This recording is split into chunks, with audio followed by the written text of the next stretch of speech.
2020 tour Death Holler brought us Season 3, Slash or Pass. It became the classic horror film podcast of its time. And now Death Holler brings us the most shocking season ever.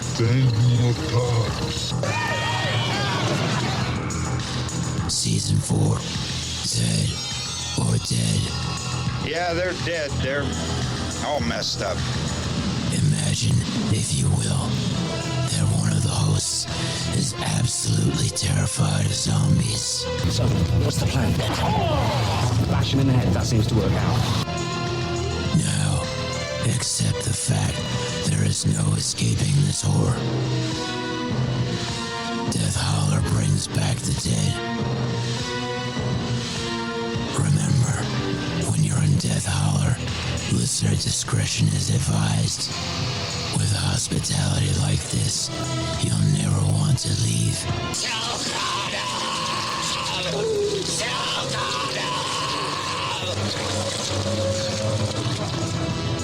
We hope you stay alive. When there's no more room in hell, the dead will walk the earth.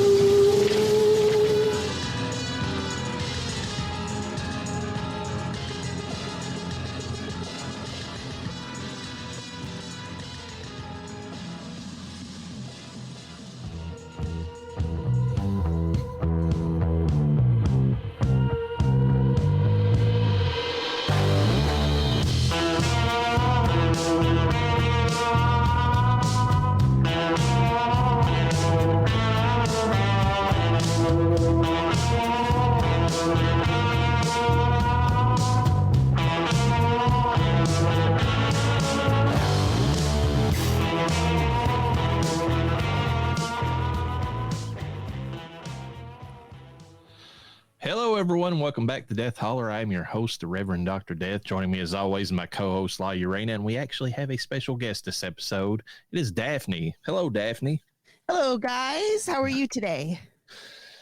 We're feeling like we're zombies at the moment due to the time, but I mean, here we are.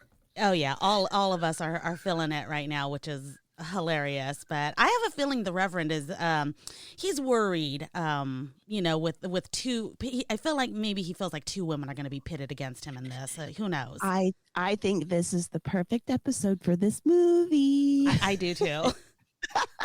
Yeah, a lone guy dealing with two women that are out to basically neuter him and keep him use locked him up forever. Use him for their nefarious plans. Yeah, it's some men's dream, Yeah, well, maybe, I guess. Some's nightmares. Movie we're apparently. talking about is Death Becomes Her from 1992. Tagline: some people will go to any lengths to stay young forever, but Madeline Ashton and her old friend Helen Sharp are about to go too far. I mean, is there such thing? That tagline went a little too far, if you ask me. But It was a little bit long. It was a little TLDR, I don't know why they don't understand this. It needs to be one sentence max, and it needs to have punch to it. Like, some of these are really good, and some of them are like, "What are you doing?" Are there any other quotes or not quotes, but taglines? Yeah, there's a few more, but they're really bad. Oh, okay, awesome. Directed by Robert Zemeckis. Never heard of this guy who directed my favorite trilogy of all time, Back to the Future. So, written by Martin Donovan and David Keep. Music by Alan Silvestri. Never heard of him either, since he did music for Back to the Future. But hey, I mean, you got to get some of these no-name guys every once in a while. Yeah, they got to start somewhere. Made for a budget of $55 million US. It made $149 million, so did pretty well. I'm sorry, but isn't that similar to Warm Bodies? Maybe. I mean, it's not exact, for sure, but I'm going to look it up, but I am pretty sure that Warm Bodies was like something like that. 30, 35, and 117. Okay, yeah. Was what Warm Bodies did, so pretty close. Yeah. Boy, I tell you what, there's movies these days that don't get numbers like that. Oh yeah, big budget movies. I wonder what she could be talking about. I have no idea. Movies that are made for the box office, or actually the box office that these movies made is only a fraction of the cost of these new movies, and they barely make more than that. Yep. They do. You could say they're anything but marvelous. Oh, that was terrible. I'll go home now. And they should be yoked into a galaxy far, far away. Oh, that hurts. It hurts so bad. Anyways, principal players. We have Meryl Streep playing Madeline Ashton, the movie star, diva, and homewrecker in this movie. Meryl Streep, never heard of her. It's not like she's been nominated 50 bajillion times for All it the Emmys, Oscars, probably a Grammy or two. I don't know if she sings in any of her movies, but I'm sure. Mamma Mia. Yeah. Yeah, there you go. Yeah, I forgot about that. That's true. Only Murders in the Building, this very last season of that, which, by the way, Only Murders in the Building is a damn good show on Hulu. If you haven't watched it, I would highly recommend it. Mamma Mia in the sequel, as you said. I keep forgetting about her being in that, although those movies are pretty decent for what they are. Yeah. The Devil Wears Prada, which I've never watched and don't plan to. Never watched the Bridges of Madison County either. Don't plan on it. Let me tell you this about the Bridges of Madison County. I have a category of movies that I call "They are so good I will never watch them again," and Bridges of Madison County is on that list. Wow. It is so good, but it is so good I can never ever watch it again. Now, is it good in the sense that, I mean, it just being an overall good movie and you don't want to ruin it, or is it good in the sense that it's like a real, like, emotional movie and you don't want to relive it? Both. Oh, okay. Like, it is amazing. I think A Star Is Born with Lady Gaga was that for me. Yeah. I ugly cried so bad I won't watch it again. I wouldn't say that I ugly cried during Star Is Born, but I will say that it's one of those movies that I think it's great, and I even bought it. And now, and when I look at it, I'm like, I just don't think I'll ever be in the mood to watch that, just because it's not. I mean, I'm kind of there too. Perfect, you know. Yeah. Yeah. Sophie's Choice. Never she heard was of in that. Kramer versus Kramer, The Deer Hunter, which has Christopher Walken in it. And Nightmare on Elm Street 2. No, that's a joke. We had knockoff Meryl Streep in that movie. Oh my God. Yes. Okay. I have to point out, because I can't believe it's not on here, and I don't know if y'all have seen it, but definitely let me know if you have. Have any of you guys seen She Devil? Oh, yes. I love that movie. She was amazing. She Devil? She Devil. It's with Roseanne was Barr. the main character in that one. Yeah. Oh, you know what? I think I might have, but it's been so long. Oh, that movie's from like 1989 or something. Yeah. I didn't realize, was Meryl Streep in that? Yes, she was. She kind of played a similar character. She stole a woman's man. Go figure. Yes, it's the same right. exact character. Yeah, she does. She's an author in this book, though, and oh my God, I love that movie. I will watch that movie over and over.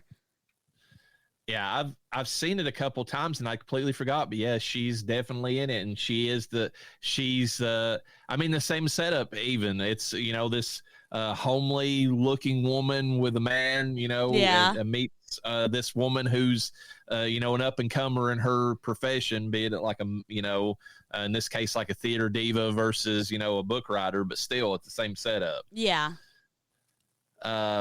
We have Goldie Hawn in this, playing Helen Sharp, novelist. Funny that we just talked about somebody being a novelist. Scorned woman and mentally deranged. She does. I'm just kidding. No, she doesn't sit there for 12 years, plotting her revenge against this woman. No. Let's back it up a little bit. She's so deranged over Madeline that she literally has a Madeline test for all of the guys that she dates. Oh yeah. Yes. It's like, okay, I want to see if the guy that I'm with will be faithful to me. So I know that this woman who has repeatedly stole every man that I've ever had, I'm gonna bring them. I'm gonna bring the guys to her and just see if they this can. Famous movie star, yeah, gorgeous and beautiful and super rich. No. Well, and here's the other thing too that's super duper deranged about it. Not to get into the movie already, but he would never have met her if it hadn't have been for Helen. That is true. No. He would have had, because he had no interest in any of that stuff. Like, No. I mean, it wasn't even on his radar. Yeah, she could have just removed herself from, Helen's life, or Madeline's life, excuse me. And Never would have had a problem. Yeah, but I mean, I'm sure we'll get into it a little bit. Bringing in some real life into this really quick. Goldie Hawn had tried to tap into the fountain of youth like she did in this movie and in real life, and it did not work for her in real life. See, I haven't seen any pictures of her lately. Well, she was in the Christmas Chronicles. Christmas Chronicles 2. Well, actually, she was at the end of 1. Okay. But like, I saw those movies. I didn't think it was terrible. I think she just, especially versus Kurt Russell. I mean, the man is aged perfectly. Yeah. Oh. Well, yeah, but that's not fair. Guys do that. Yeah. Well, some do. I mean, yeah. Let's compare to the old man at the beginning of Night of the Living Dead, the remake, the one that's like, I'm sorry. That guy did not age like Kurt Russell. He aged like milk. Oh, okay. Y'all have seen First Wives Club?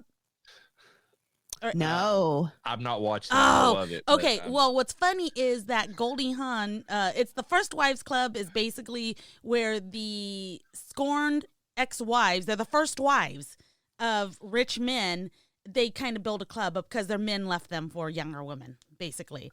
But in the movie, Goldie Hawn's character, she gets plastic surgery and she tries to deny it, but you could totally tell her face looks just pulled back and her lips are super big.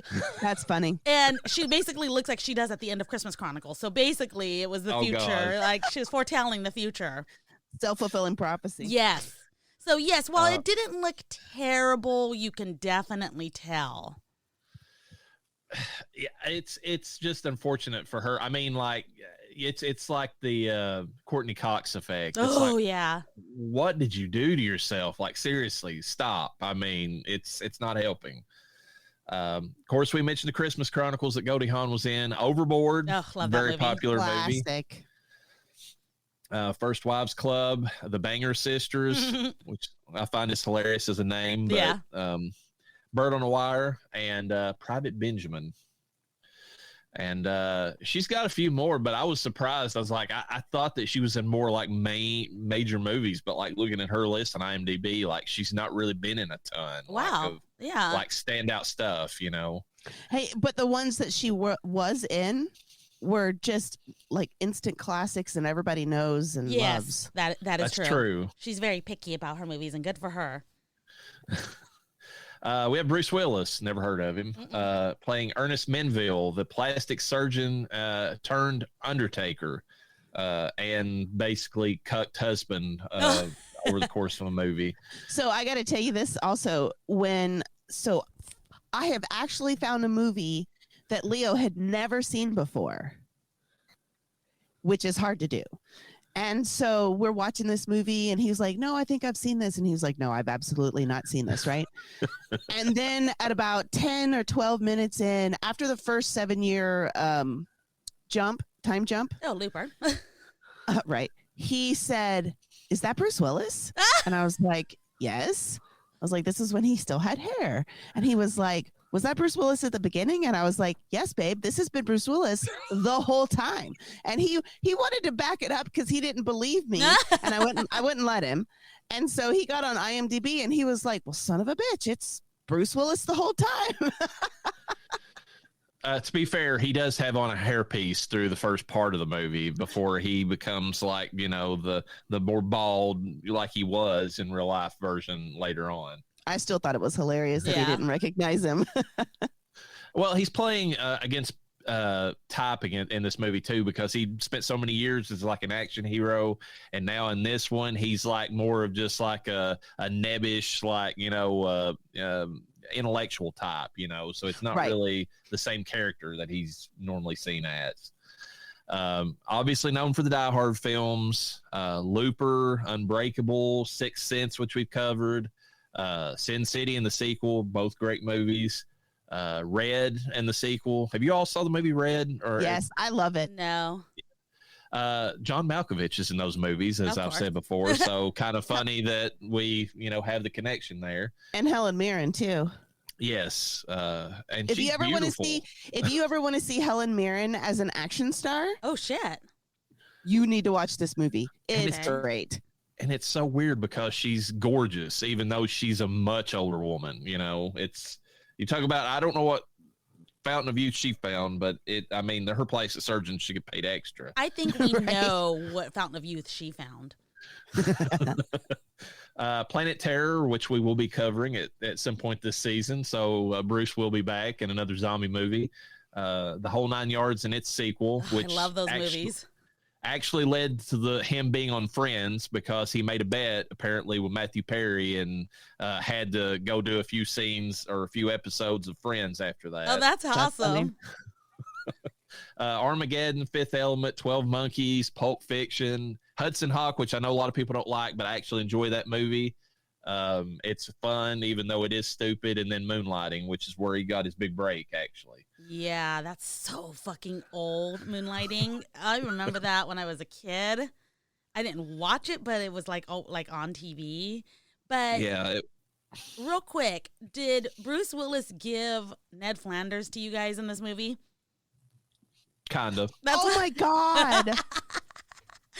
He was giving Ned Flanders to me. That's amazing. That stupid mustache. Mm-hmm. The mustache, and then his just constant his facial expression is always one of terror, a surprise throughout the whole All movie. we needed was a womanly scream or out of just him. Bland. Yeah. It's sad what he's going through in real life, though, honestly. Yeah. He's got some kind of weird dementia that's really early, and he can't, and a lot of people are giving him shit because he was making these direct to Redbox movies where he had a lot of earpieces in where they were basically feeding him his lines, but he had to because he couldn't remember them anymore, which is awful. Isabella Rossellini. Is it Liesel? Is that how they say her name in the movie? I thought. Lyle, whatever. Von Ruman, who's the gothic potion maker.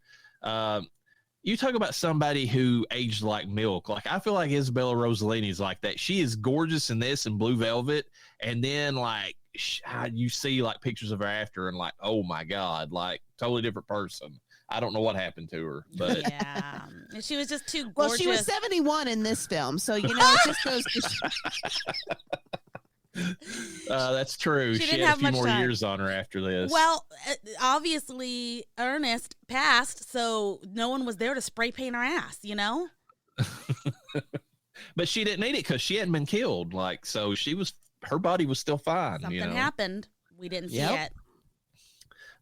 She's actually in the Incredibles movie, does a voice in that. Wow. So, Goosebumps, Escape from Horrorland, which is a video game, and then Wyatt Earp. She was in that movie as well with Kevin Costner, which is not the version of Wyatt Earp that I prefer. I prefer Kurt Russell's version, but that's a whole other thing. Oh, yeah, me, yeah. Mm-hmm. Adam Stork plays Dakota, Madeline's side piece, or is she the side piece? As we find later on, he's got a much better, younger looking woman that he's been tapping, and she thinks she's his main thing. He was in the movie Mystic Pizza, which I can't remember. It's either got Cher or it's got Julia Roberts. I can't remember. Roberts. I knew it was one of the two. And then William Frankfather, I had to put this in here because of his name. This is the actor's real last name is Frankfather, played Mr. Franklin in the movie. And then get this, Clement von Frankenstein. Frankenstein plays the opening man. He's the guy at the beginning who's bitching about Madeline's terrible acting in the play or whatever. I seriously think they whenever they were just going through actors for extras, they were like, wait, you guys have names similar to Frankenstein. This movie's got some of that going on. You're hired. I don't care if you can act. It has to be. What the hell? So, I actually noticed. I don't think she's credited, but I would almost bet money that in the crazy, not crazy house. What? When they're at their group therapy session. Oh yeah, Yeah. yeah. Kitty, the mom from that 70s show, is one of the ladies in that group session. I'll let Llareyna look and see if she Yeah. can find evidence. I don't know if she's credited, but that was the first thing I thought of when I saw that. I was like, oh shit, that's the mom from that 70s show. I believe I was gonna say I believe Tracy Ullman was actually in this movie, but they cut her out. Oh, she yeah, had they did. And there was somebody else too in the scene where they were all walking out, or random people were walking out at the very beginning of the movie being like, oh, this is trash, blah, blah, blah. There was another lady that I recognized too, that I was like, shit, I know her too.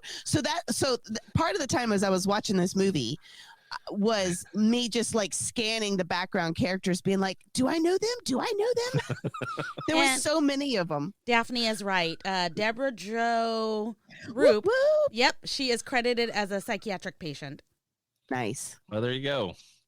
I was paying more attention to Goldie Hawn in that scene because she's just like, she goes out there with that character during that scene. Like, I mean, like she did a very good job as far as like the comedic aspects during all that. Like when she's, everybody else is like, they're tired of hearing her story. They're like, oh, let me speak about Madeline Ashton. Everybody's like, fuck this, let me kill her. Yeah, another thing was Leo was so funny during this movie because the scene of her in her cat apartment. Oh yeah. He was like, is that Goldie Hawn? I was like, yes, babe, that's Goldie. He's like, no. I was like, it's Goldie Hawn, I promise you. He's just He doesn't believe. floored. No. Fat suit. She looks really dumb. That's not really her ass, but that is Goldie Hawn. Right.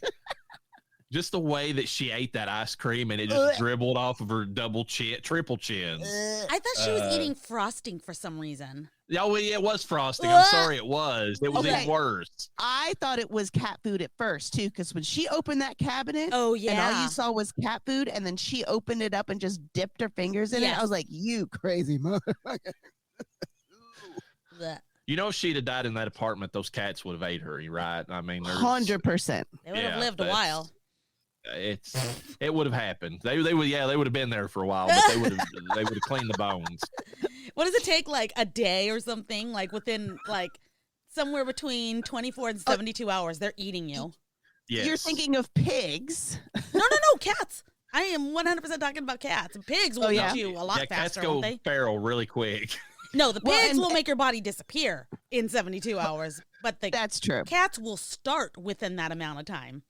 Well, and here's what's funny though, is then it would be cyclical, right? Because she's so fat, the cats would eat them. They would get fat. They'd start eating each other. It would just be terrible. Ugh. Mass chaos. Yes. Synopsis for this movie. After having her fiance stolen by her frenemy, Helen Sharp spends years wallowing in pity and anger until finally deciding that revenge is her only solution. Her rival, Madeline Ashton, is desperately trying to hold on to an ever-fading youth while she drifts through a loveless marriage. A mysterious woman offers Madeline the chance at eternal youth, but with a hefty price. Is immortality worth it if you're trapped in a decaying corpse? Will Dr. Menville escape the two harpies that are ruining his life? Madeline's neck is twisted, Helen's guts are missing, and Ernest is dying to get away from the whole thing. Literally dying. So should we change this from Dr. Death to Dr. Menville just for this episode? Get me out of here. And we'll be the two harpies. Yeah. Here's the other taglines, just so you know. From the director of Who Framed Roger Rabbit and Back to the Future. No. Okay. Shut up. That was an actual tagline. Yeah. Yeah, they slapped it on stuff to get more, drive to the cinema, I guess. This one's awful. Your basic black comedy. I mean, it is, but they could have went with dark. They went with black. Can you imagine, okay, guys, pitch me your advertising for this movie, and some guy's sitting there, and he's either had a shitty day or a lack of sleep, and he's like, It's your basic black comedy. And they're like, no, it's because it's a movie star. Instead of saying your basic black dress, it's your basic black comedy. That's I agree with you that could have been what they're saying, but like that still a thumbs down. Yes. And then this one is another too long didn't read. In one small bottle, the fountain of youth, the secret of eternal life, the power of an ancient potion. Sometimes it works, sometimes it doesn't. What the fuck? Like if they had just taken the first sentence and the last sentence, that would have been great. In one small bottle, the fountain of youth. Sometimes it works, sometimes it doesn't. Yeah, but even with that, in one small bottle, the fountain of youth, fine, good. At the end of it, sometimes it works, sometimes it doesn't. Okay, that says nothing. What they should have put is, it works, but it comes with a price or something like that. And you know what? So the girl, God, I can't remember her name. The witchy lady, Lyle or whatever her name is. Yeah. She actually says a great line where she says, "You'll be married to your body." Oh yeah. Yes. That would have been a good one. Yeah. Oh, that would have been a real good one. Or siempre vida, live forever. Do you think her name was Lyle in that sense for something like Belial, like kind of a demonic like connection or something? Okay. Yeah. So I noticed during the movie that when Helen and Madeline talked to each other, it was mad and hell. Yes. Right? So I kept trying to make something out of Lyle's name. And I think they were trying to, but I never could quite get it to work. No, it's in the, I've got it in the trivia. I think it's, if you combine their names and Ernest's names, it's Mad in hell or something like that is what it ends up spelling. I'll get to it, but it's something along that sense. It was just like a joke, taking their first names and like doing all that with it. Okay. Madder and then and hell, so like it or something like that. Madder and hell. Okay. Yeah. Quotes in the movie. Ernest Menville, "Where did you put my wife?" And then the second doctor, "She's dead, sir. They took her to the morgue." And then Ernest, "The morgue? She'll be furious." I actually laughed out loud at that line. Madeline Ashton, wrinkled little star. Hope they never see the scars. Fucking love it. That was great. And isn't that her first line? Like, other than the singing? I want to no. I thought it was like after it skipped ahead, and it was like the first time you see her, she's looking in a mirror and she's saying that. Maybe I'm wrong, but that's what I'm saying. It was like the singing stuff, and then they went to her dressing room. Oh yeah. So, it was either there or after she'd been married. It was one of the two, but it was the first time you saw her either way. Like, I mean, before and after. We have Lyle von Rumen saying, "This is life's ultimate cruelty. It offers us a taste of youth and vitality, and then it makes us witness our own decay." That's so fucking true. Madeline, could you just not breathe when she's speaking to Ernest? I was with her in this scene because I was like, dude, blow your nose or see a nose doctor or something. This was terrible. It was like he was snoring while he was still awake. Oh my God. Which is funny because when we cover Life After Beth, there's a scene where he says something to Aubrey Plaza, and it's kind of similar to that, but I think it was kind of, or in response to her, it was kind of funny. Oh my God. Talking about her smell, because she's a corpse at that point. Madeline Ashton, "You're a fraud, Helen. You're a walking lie, and I could see right through you." And then they watch through the hole while they're laughing. Look, Madeline's laugh at this point was just total and utter glee. Yeah, it was chaos. It was demonic. It was awesome. These women had way too much fun with this movie. Yeah. I think everybody involved had a lot of fun. I mean, even like Bruce Willis, even though he's acting like he's not, I mean, he gets into the spirit of the movie. He contributes to it. He had to have been like watching this and holding in laughter sometimes because Ernest Menville, till death do us part. Well, you girls are dead and I'm parting. And then Helen, she was a homebreaker, she was a man eater, and she was a bad actress. Emergency room doctor. I tell you what, kids, it's a odd thing here. Your wrist, as far as I can tell, is fractured in 3 places, and you're shattered 2 vertebrae. Although I can't be certain with an X-ray. The bone protrusion through the skin. That's not a good sign. Your body temperature's below 80, and your heart stopped beating. And then Ernest is like, "What the hell does that mean?" And the doctor's like, "Exactly. What? I'm going to go get a second opinion." I got to tell you, this was probably one of my favorite scenes in the whole damn movie because at one point he like puts a pill in his mouth. Yeah. And do you know what the pill was? Yes, because my mother-in-law had some heart issues, so she takes the nitrous or whatever. So as soon as he did that, I was like, oh my God, he's having a heart attack. He's about to have a heart attack. Yeah. And whenever, and here's the thing that I didn't realize. I mean, it's awesome that you picked this up. I had to actually look it up in the trivia. When Ernest or Bruce Willis leaves the office and he's trying to find somebody to help her, he's the one they're working on. He's the one that they're all working on. The one that they're yelling a code for is the doctor because he's dying of a heart attack now. Yep. And that's why they can't find a doctor is because all the doctors are like, oh shit, one of ours is dying. I thought that was so good.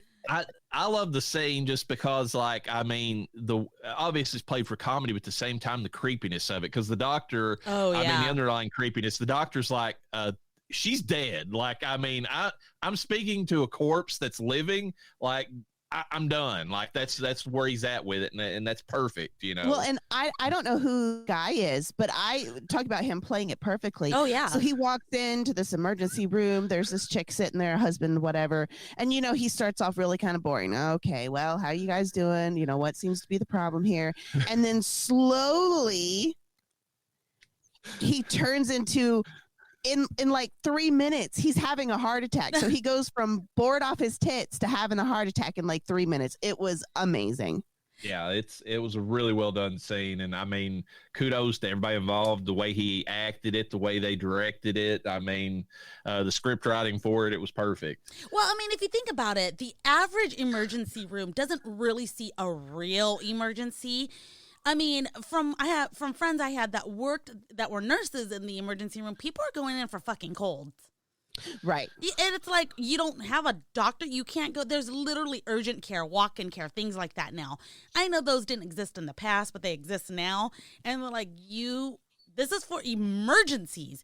So I feel like in an emergency room, you're either going to be bored from the type of patients you're seeing because it's not really an emergency, or you're going to be bored from no patients if they were actually going to places like urgent care and walk-in care. So right. It makes sense that a doctor would be bored because it's like, here we go, another fucking, day. Stomach bug, What's bothering you today? Yeah, I mean, well, in a lot of cases, especially around here, they see a lot of stuff that they shouldn't even see just because Medicaid will pay for it, you know. God.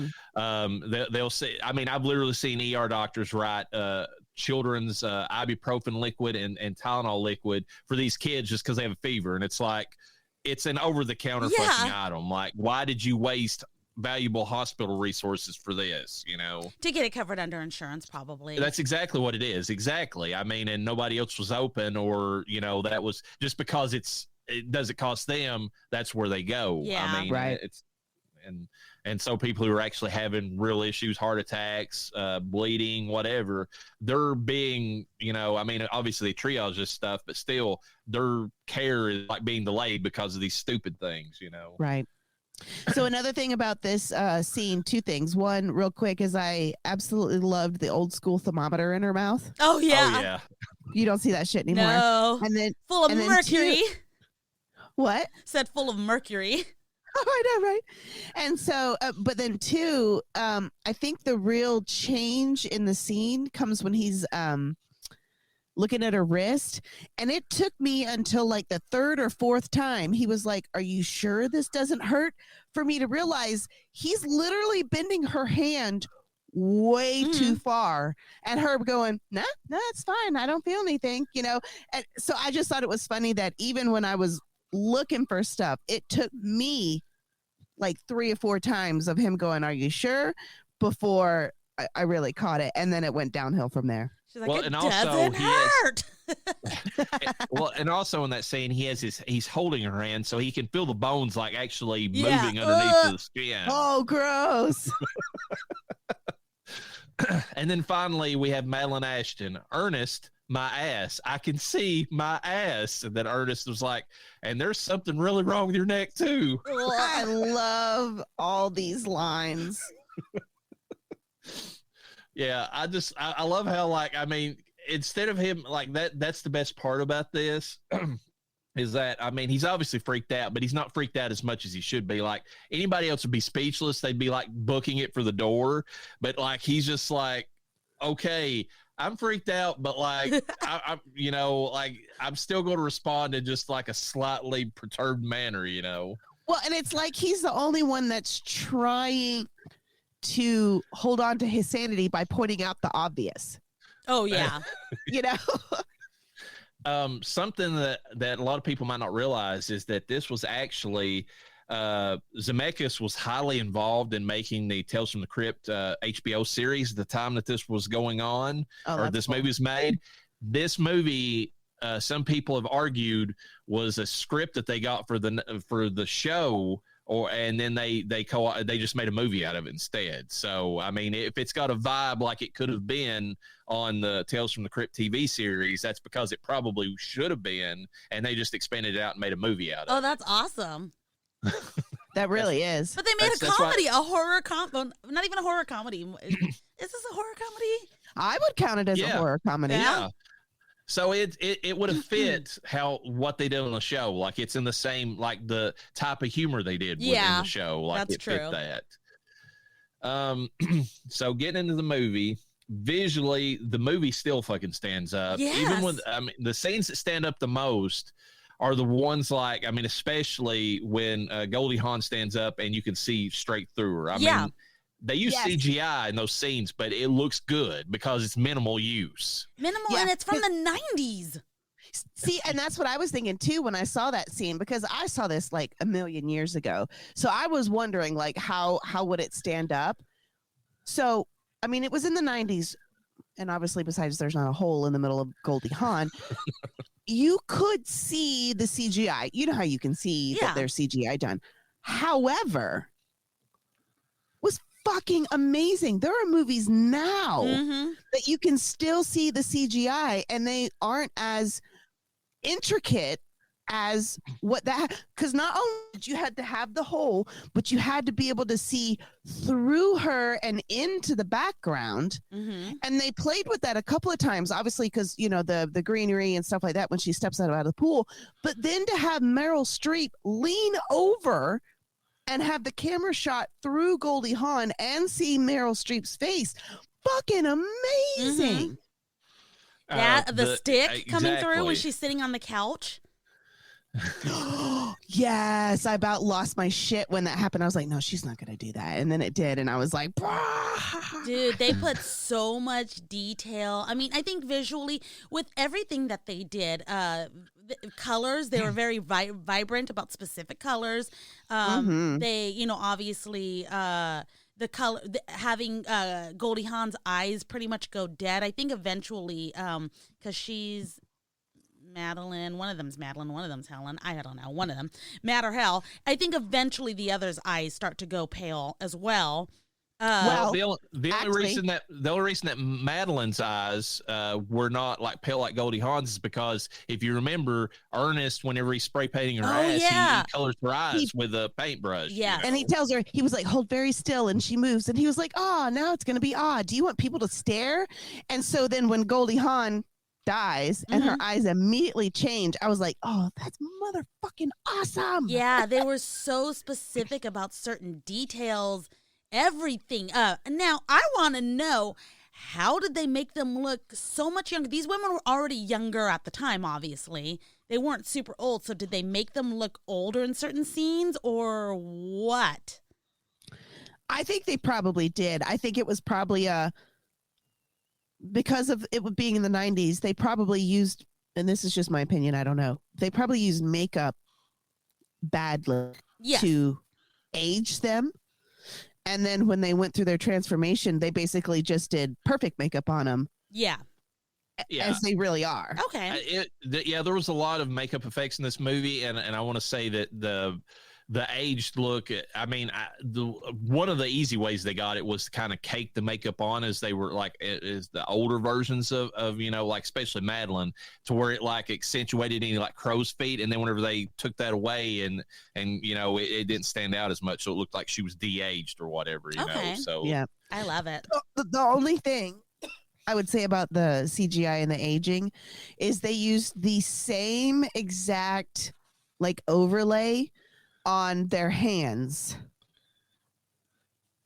Because when Madeline, when she does the witchy lady does the thing with her hand, right? And like it was gross. It was like green, splotchy. She looked like she was decaying already, but she obviously wasn't supposed to be. That was just supposed to show like age spots and everything. Yeah. Oh yeah. But when she did it to Ernest, it was the same exact fucking overlay. Like the splotches and everything looked the same. Exactly. I noticed that too. I was like, oh, that's weird. I'd never seen that. But I was like, why are his Dalmatian spots exactly the same? The scenes where her head is on backwards and like she's walking around, I mean, are very well done as well. I mean, I don't know how they done. did. I don't know. I mean, like CGI, obviously, but it was so good. That one was practical, I think. I didn't really notice any CGI much. No, her neck was definitely CGI. Okay. I think what they did was they filmed it with her walking forward, and they filmed it with her walking backwards, and they like stuck her head on backwards, because where the head met the body, the neck was definitely CGI. However, I will say my favorite part of that, and you want to talk about practical effects and really selling it so that it's hard to tell, is and this would happen, she forgets she's walking backwards and she goes to sit down, but she sits on her butt on the floor, because that's like, you could tell she's trying to sit on the piano bench, but she's backwards, and so she just sits on the floor. I was like, damn it, there were so many times I was like, somebody fucking paid attention. Now that I think about that, I mean, I've obviously seen it. I obviously noticed that. It's just so funny how she just gives up and she's just like, okay, I'll just do this. And it's like, bitch, do you know what's happening right now? Like, I actually expected her to make a comment about how good her ass looked whenever she's like, had turned around backwards, and she's like, my ass, I can see my ass. And doesn't it look great? Yeah. Like, that's what I was expecting her to say. That would have made sense. The other thing about the makeup that I really liked was whenever they had the peeling effect, which made them look even creepier, like their skin was peeling off, even though it was, the makeup that was spray painted on. Yeah. That was gross. Oh, they did so good with that though. And then the other part about the visuals that stands out is just the camera swoops and all that, because there's a lot of angles in the movie where they they do like this wild, something you'd expect to see on Tales from the Crypt, where they zoom the camera in at like some odd angle on like Bruce Willis's face as he's got that panicked look. It's like it's not the traditional like camera shot. It like zooms in and it's kind of cockeyed to, I guess, visually represent that like his whole world is tilted now, because like he's seeing like this dead body that's, came back to life. And there was a lot of scenes like that in the movie as well. Well, in one time, oh God, I can't remember what exactly was going on. I think it was right after he realized that Madeline wasn't dead. Anyway, it's a shot from the bottom up, right? So he's up over the camera, and of course there's a freaking thunderstorm going on through like half of this movie. Yeah. And so you get the skylight and the thunder crash and the lightning flash, and he says it's alive, and I was like, Frankenstein. Oh yeah. It's a miracle. There's a lot of throwbacks to like gothic, movies or whatever, and especially in the part you're talking about, it's toward the end of the movie where he's trying to escape from Lyle and the rest of the ghouls. Which, speaking of that, did you all? I didn't notice this until I saw the trivia. Everybody that was at that party was like a famous dead celebrity. Okay, I knew so them. that's where my keen eye came in, because I was like, is that? I think I saw not Marilyn Manson. Marilyn Monroe. Marilyn Monroe. Yeah, I mean, they made a point of Elvis, but there were a couple of people that I was like, is that supposed to be a famous person? Is that supposed to be a famous person? James Dean is in the scene. Yes. There's a scene where Elvis is talking and somebody has throwaway line about he's he's going on again, basically hinting that Elvis is exposed himself to the public too much. It was the guy at the microphone. He was like, just a reminder, you guys need to stay hidden. Yeah. Not saying who you are. And then the crowd parts and he was like, Yeah, because everybody keeps saying that Elvis was alive. They saw him, and it's because he's been out in public too much, Oh my God. They had Jim Morrison. He was at the pool. He was there. Mm-hmm. He was at the pool with the hot chick. Are you almost done? done? Is that who that was supposed to be? That was Jim Morrison. Yeah. That's awesome. So the story, it's basically, it's a good fit for Tales from the Crypt because it's the kind of story you can imagine being in EC Comics. It's like the traditional, this is your, potion that's going to keep you alive forever. But if you die, your body will rot and you'll have to live in that body forever, regardless of what happens. Yep. God. And looking at the movie, I could forgive a lot of people thinking, oh, okay, seeing the cover and seeing Goldie Hawn and Meryl Streep, even with the one cover where I think Bruce Willis has his arm through Goldie Hawn's stomach and then he's got the candelabra, or whatever. You see it and you're like, okay, this is some kind of romantic movie or something like that, some chick flick.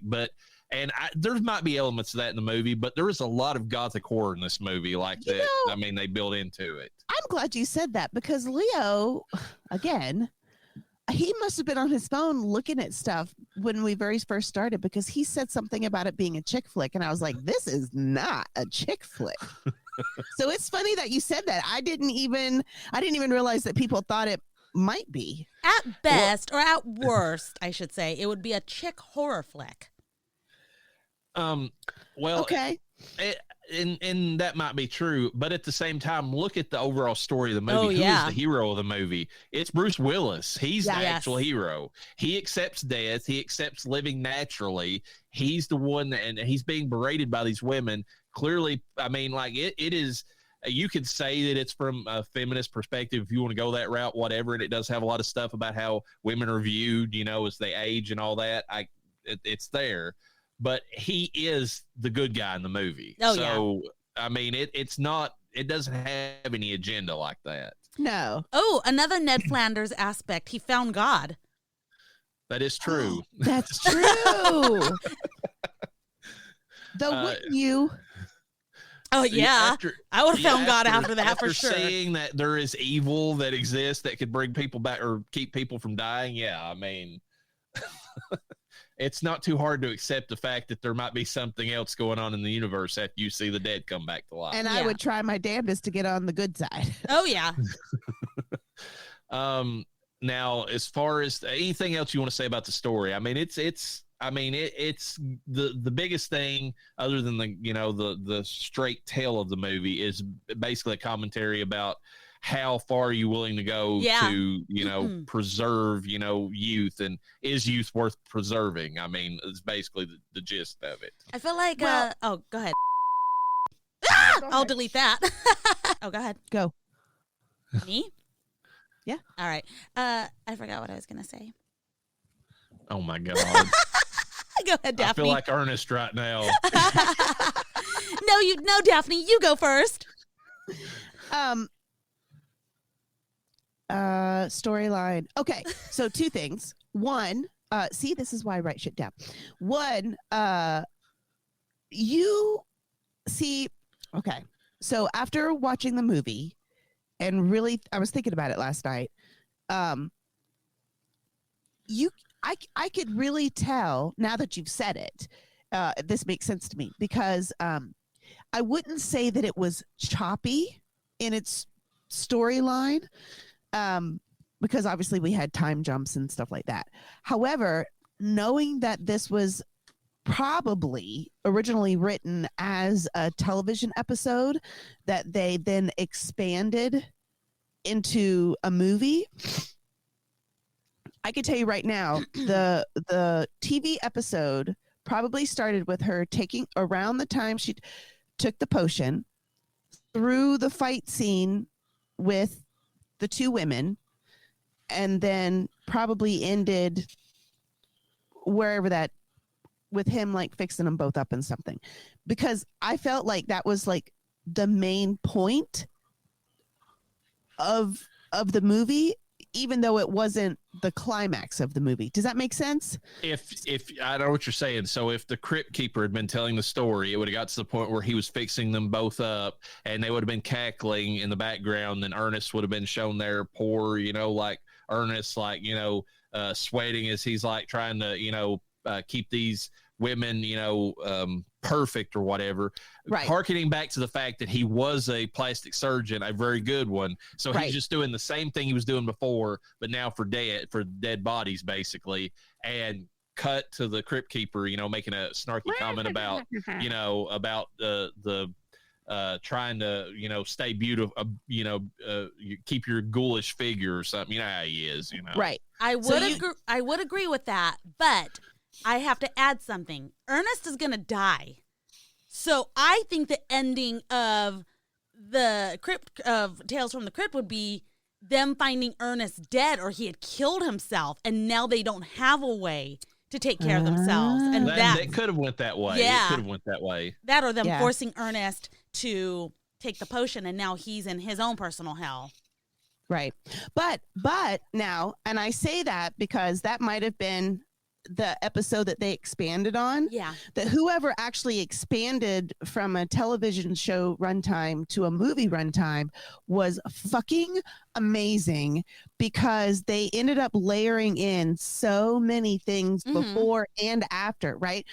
They made him a plastic surgeon that then, after he married Madeline, started working on famous dead people to make them look right, which just played right into how he ended up having to do Madeline and Helen. Like, there were just so many details that they said, okay, we've got this main part, and to make this all flow, like, we're going to add stuff before and after. So it made a lot more sense after you said that it was probably an expanded TV episode, because it didn't quite feel choppy, but it didn't quite flow. Like, you could pinpoint the acts throughout the movie that normally you can't do that. And normally you can't do that in a TV show too, but usually between the act breaks, you have a commercial, right? It doesn't feel like you have a definite end to an act break, because you go right into a commercial so you can take a breath and blah blah blah. But in a movie they don't have those, so I think that's why it felt like that. So the second thing is just about the story is, you said something about you could argue about it had a feminist bent, and how women are viewed. But I think if you stop and think about it, and I think this is true nowadays too, but I think if you stop and think about how the women in the movie is viewed, it's by other women. Yes, 100%. Right? We do it to ourselves and to each other. Absolutely, because at the beginning of the movie, Ernest is with Helen, and she's so-called frumpy, right? Yeah. But he loves her. He's going to marry her. Then he sees Madeline, who we know in her dressing room is terrified that she looks old and she's got wrinkles and she wants, to look beautiful and young again. But when Ernest sees her for the first time, his words are, she's sensational. He thinks she's amazing, to the point where he drops his fiance and then marries her. It's only the way that, one, we view ourselves as women, but two, we worry about what other women see us as. Yeah. So I think that's kind of interesting. I would even argue that Ernest has still loves and appreciates Madeline, even in their the later on. I mean, whenever they're obviously having issues, the only reason he's got to the point of being a drunk and he's being like and doesn't have as much to do with her is because she has pushed him away. Right. Well, and also he also kept that picture of Helen, so he still has feelings for both of these women. And I mean, it's not like he wasn't attracted to her, because I mean, he still cared. It was just the fact that he probably knew that she was cheating on him. I mean, there was no way that he didn't, the way she was going around with these younger men trying to get a little bit of glory for herself in her own eyes. Oh, well, he did, because even when she was talking to him in the house and she said something about her boy toys or something like that, and he said, "You know about that?" And she's like, "Oh yeah, everybody knows about that." So he fucking knew. Yeah. So see, like, I mean, even though he was not, I mean, he was apart from her, she was the one that was making the division. I mean, she was berating him and all this other stuff. She was the one pushing him away. He was still there with her regardless of all that. Yeah. He could have left, so I mean, it says a lot in the movie about, like, the fact that she was so caught up in, I mean, what others thought, that, and he obviously didn't care, because he's never shown us cheating on her, except whenever Helen comes back, he's cautious about it. He doesn't jump right into her arms. Yeah. He's like, I don't think we should do this, and then she pushes it, and then of course he's been so long probably neglected that then it goes in that realm. But like,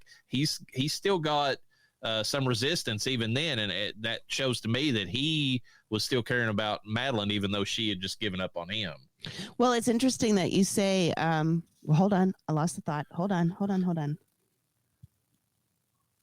God damn it, it was good too. The resistance part of it, or whatever. I'm on cold medicine. Aww. So. You'll probably think of it. It'll be one of those things where something will trigger it and it'll come back. Did you guys know that Ernest is a German name with the meaning battle to the death? I did not know that. Say hello to Leo, people. Hi, Leo. Hello. All right. So anything? Well, did your idea come back? Oh no, you're right now about the story, like what you were going to say about it. Yes. Okay. So, you said she was so caught up in what other people thought of her, right? Yes. And if you stop and think about when Helen and Madeline finally fight it out and come to terms, and they admit why they've been after each other, it's because Madeline thought that Helen thought she was cheap. Yes. Yeah. That's the only reason why she always went after Helen's men. And it was just to get back from her. And that went all the way back to when they were kids and she overheard a conversation, right? So not only did she go after Helen to get back at her for thinking she was cheap, but if you stop and think about the whole entire rest of her life was her trying to prove to everyone around her that she wasn't cheap. She'd have the most expensive this and the most expensive that. Nothing was a knockoff. Everything was brand name because she wasn't cheap. That's a very good observation, because she's always, I mean, throughout the entire movie, she's trying to prove to everybody that she deserves the very best and that she has the very best. And it all goes back to that insecurity that she's operating from. Yep. As far as the acting goes, I mean, everybody does great in this movie. I mean, like we even said, even the doctor, for that little bit of a scene that they get, he's just the perfect, way into the movie. The only ones who don't really like have any parts, but you can't fault them because they're just there for, I guess, the visuals or whatever, is the guys that are surrounding Lyle. Like, they're just, they look like somebody went out and hired some, guys from a strip club or something. Like, they really did. Yeah, Chippendales. It's like we got some Chippendales actors coming, guys in here. And you know what? This is another way that you could tell this is an old movie, was the fucking hairy chests. Oh. Like, everybody had a hairy chest. I was like, what the hell? I'm surprised. I mean, that there wasn't more. It's just funny when you go back and watch all these older movies, like people, and I guess mostly because I watched Cemetery Man, but like that more people want smoking in these movies, because when you go back, you watch certain movies, like everybody's chain smoking in most. Oh of these. My gosh, I didn't even realize that. Well, I don't think there's one actor in the movie that's really doing that. But they have to preserve their bodies. And I know, like, Bruce Willis could technically be smoking. He's more of a drinker, though, in this film. Yeah, they got him as a booze hound in this. But the rest of them are on a mission to preserve themselves, and smoking is not how you would do that. You know what? That's a really good point that I didn't even think of. I mean, but I don't know if that was a thing in the early 90s, because this was 94, which means it was made earlier than that. I don't know if that was a thing quite yet, or when did the smoking ads come out? They were out by this time. Okay. I feel like they were pushing that quite a bit by this point. Yeah, but I like the fact, Raina, that you said that, like, because it plays into this movie whether it was meant to or not. The fact that they wouldn't be smoking, because, like you said, if they're trying to preserve this perfectness, anything that would take away from the outer perfection that people would see, right? This is another thing. It's the perfection that people see versus what's going on inside you, right? You can be an alcoholic because you can't see the damage, but you wouldn't smoke or go out in the sunlight, because she's always wearing the sunglasses and the covering her hair and all that jazz. Got like an umbrella to protect yourself against the sunlight. Yeah, and all that so stuff. this would that would play perfectly into not wanting to mess up what people see. God dang, that's good, girl. And everyone else is still alive.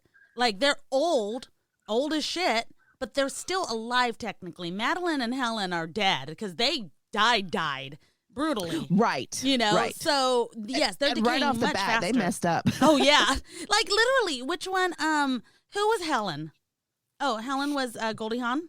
Yes. Yep. Okay. She had that done though for a decade. About or more a decade. Right. Yeah. Madeline, on the other hand, a day? 2 days? 1 day. One day. She's had a day of youth, and then perfection. Quote unquote. Gone in a day. That fall she has off the steps is like almost like straight out of like a Looney Tunes cartoon. Oh yeah, because she's sitting there and like there's no way that she could have been balanced with her heels the way she was for that long. Yeah. Oh, and then how she says that one. See, and this is another thing. She says that one harsh comment, and he goes from I should help her to boop ding. Yeah. One little push, and she right? just like Bugs Bunny, like barely pushing like Elmer Fudd, and he falls, And then at the very end, where he's got that potion to his lips, he's about to drink it, and again, she makes that one harsh comment, and he goes, "You know what? Fuck you." Yeah. You're not the boss of me, bitch. Yep. And then the final scene though in the church whenever they're at his funeral is just perfect. I mean, they're sitting there cackling, everybody's like looking around like, who are these fucking bitches that are just in the back, You catch Daphney and I at y'all's funeral. He was with a veil so that we can snicker behind him. He was such an honorable man, would never make a crude comment a day in his life. Us in the background like Do you remember that time? Yeah. And then other than the Chippendale actors, there's really nobody. And then the extras, they got to play like the dead celebrities. Everybody else who's a main actor does their part. Oh yeah. I mean, well. A+ all around. And then the music, it doesn't stand out as much, but the music is really good because it's that real like type of music you would have seen in like the old black and white Universal Monsters movies, going along with the gothic theme, I thought the music was I thought it did stand out because the music really brought to life what was going on. It exuded excitement and fear and all these different tension, really at the appropriate times. I don't think this movie, again, we talked about it before, I think that it really accentuated, yes, there was great actors, there was a great storyline, there's great visuals, so but the music on top of that, like that is a 100%. Without the music, you're only at 75%, Yeah. You know what? And I'll have to agree with you because I was sitting here as you were talking and I was like, because I was thinking, I was like, no, nothing really stood out. But that actually should be it's positive. A point. Exactly. Because it did exactly what you said, Raina, and it made you feel the emotions and it brought things up, as you're watching these actors in this scene. However, it wasn't to the point where it stood out and it drew your attention away what was going on. Yes. So I think you're right. I think because of that, because it didn't stand out, I think it was, God dang, 100% on the music too. Yeah.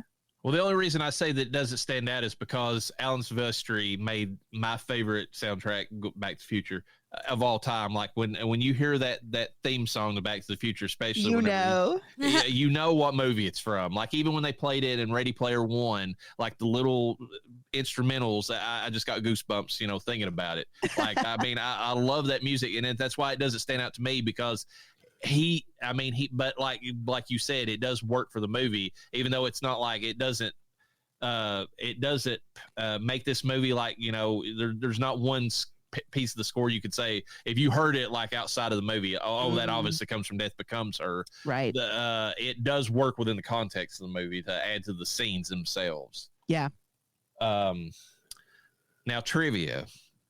You're gonna. Some of these are pretty fun. This first one I feel bad about. Meryl Streep accidentally scarred Goldie Hawn's cheek with a shovel during that fight scene. Jesus fuck. That's crazy. They were really fighting. So I guess they weren't prop shovels. They were real shovels, and they were like, "Go at it, girls." Even if they were prop shovels, apparently it was still enough to where like she slipped and that has to, just think about where Goldie Hawn was at in her, this was not like past her prime. This was her prime. And she got, and to get a scar on her cheek, that's a big thing for a Hollywood actress. Oh, yeah. Is this why she didn't act as much? Is there really and truly a feud between her and Meryl Streep now? Are we getting down to the juicy bits? She was mad as hell.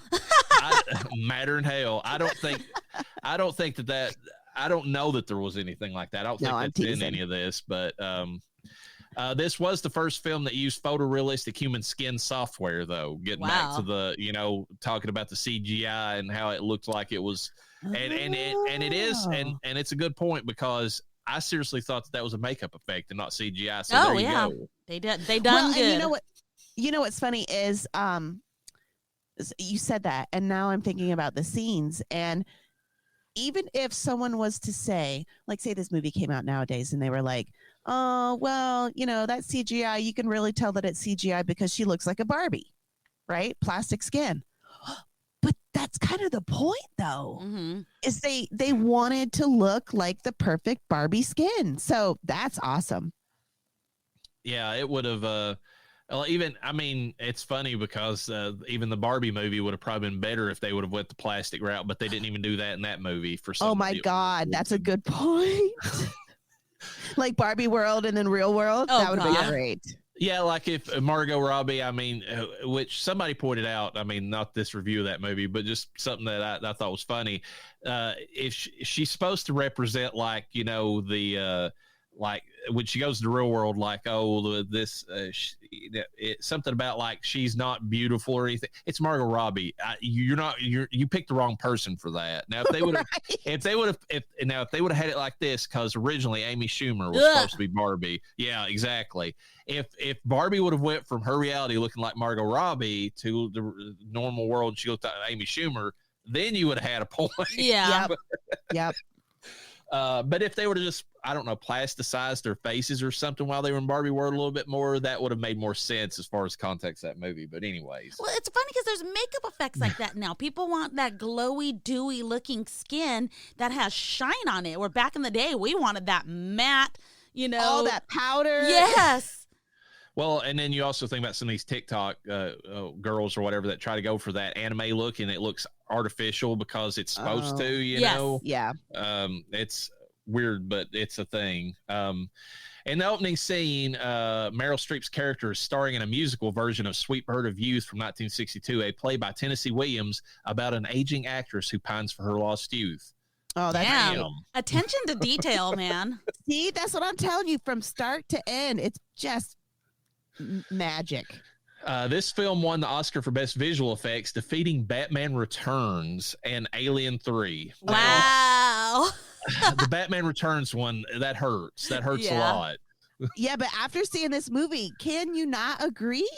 Kind of. The CGI was pretty damn good, but then also Michelle Pfeiffer was really damn good. So I'm just saying. I don't think Michelle Pfeiffer had a lot of CGI going. Yeah. No, she didn't need it. She had a lot of leather going on, but not CGI. Alien 3 had a lot going on. I'm surprised.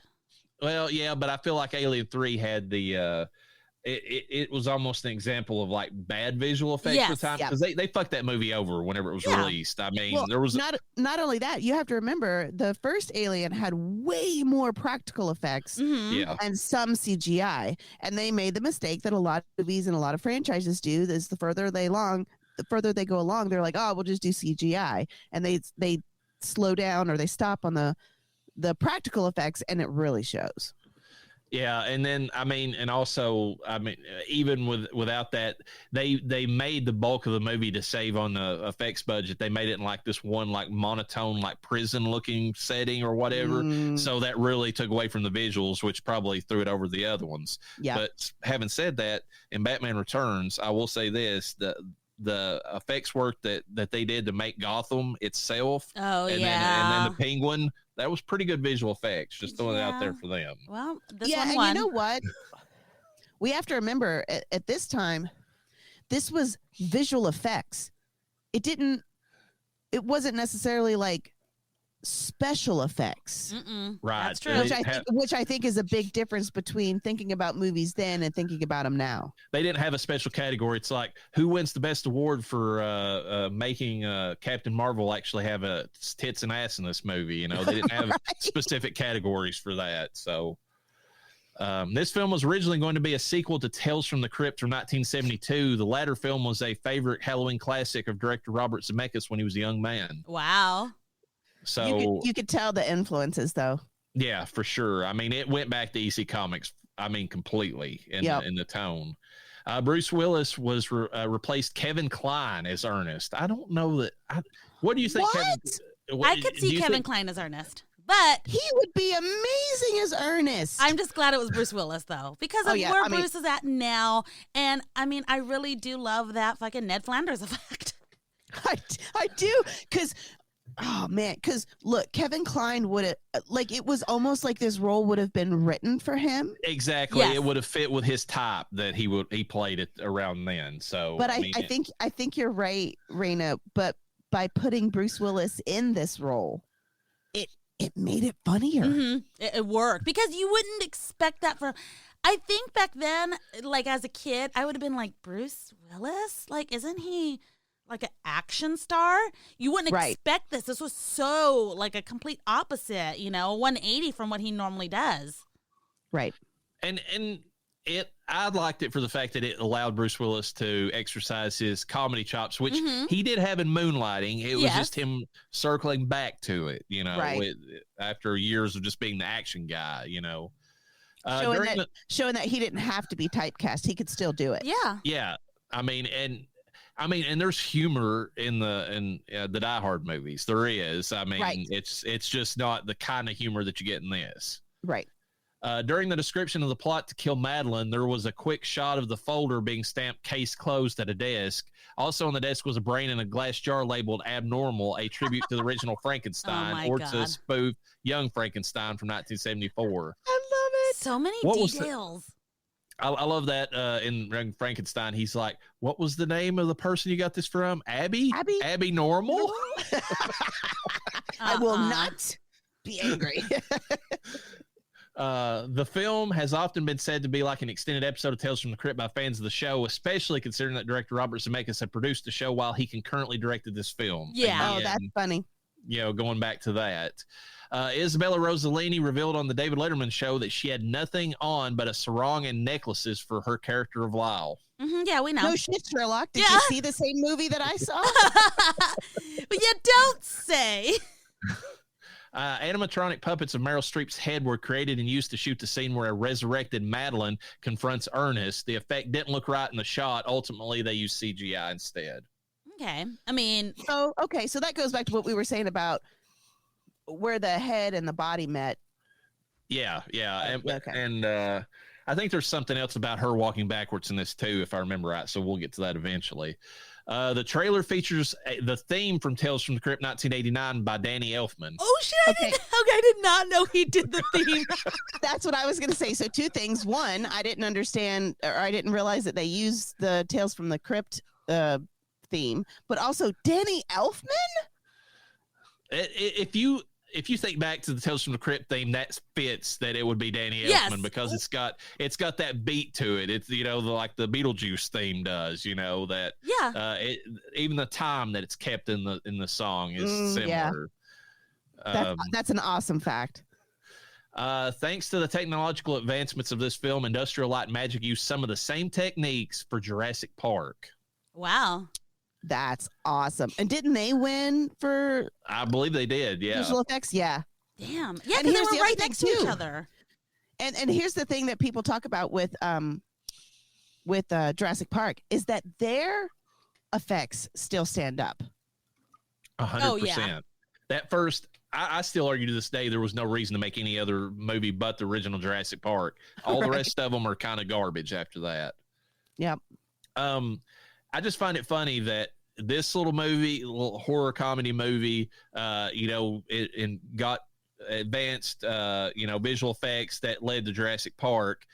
A little other movie that we covered in Ghost Season called The Frighteners was the technology they used to make the Lord of the Rings. Oh, yeah. No way.